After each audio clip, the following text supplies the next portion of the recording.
Je vous présente le livre de Aurélie Pélisson, Ce que l'océan ne dira jamais, donc, qui est paru aux éditions Héloïse d'Ormesson. Donc c'est autour d'un personnage féminin très fort, Zélie, qui en fait part de son village des Hautes-Alpes pour rejoindre ses frères à San Francisco en 1899. Donc c'est vraiment une saga autour de cette nouvelle vie, en fait, la traversée de l'océan et aussi l'écriture, puisque le personnage est habité par l'écriture et une soif de liberté et d'indépendance. Et donc un des événements forts aussi, c'est le naufrage du Princesse Sophia. En fait, il se trouve que le livre est dédié, voilà, à une personne de la famille de l'auteur, Arnould Di Pélisson, qui donc était à bord du Princesse Sophia, qui a fait naufrage.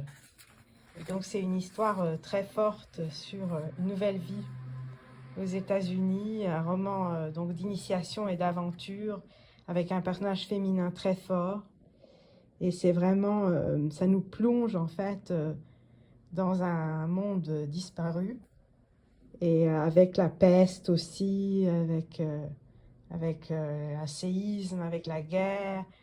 Donc c'est un livre passionnant à lire, et aussi le style est remarquable. Alors, je vais vous lire quelques extraits, le début que je trouve très fort.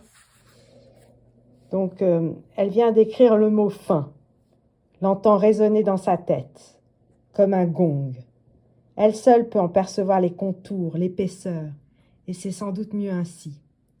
Il restera pour ce récit une vallée de neige, que seul l'imaginaire, peut-être, pourra habiter. Elle le souhaite de tout son être.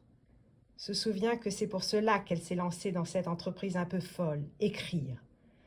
4 ans déjà, et une cinquantaine de récits.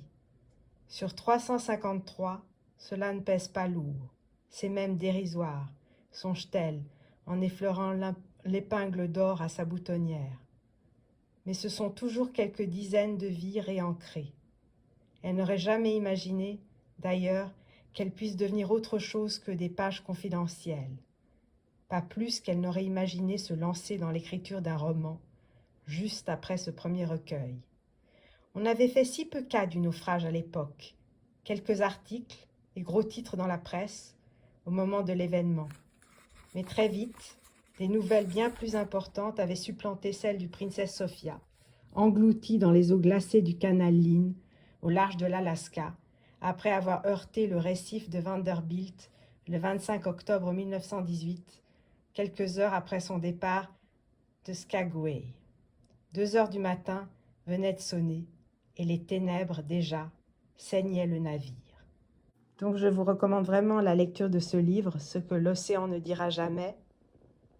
Et vous voyez, la couverture est très puissante aussi, avec ce personnage qui fixe le lecteur, et derrière ses ombres.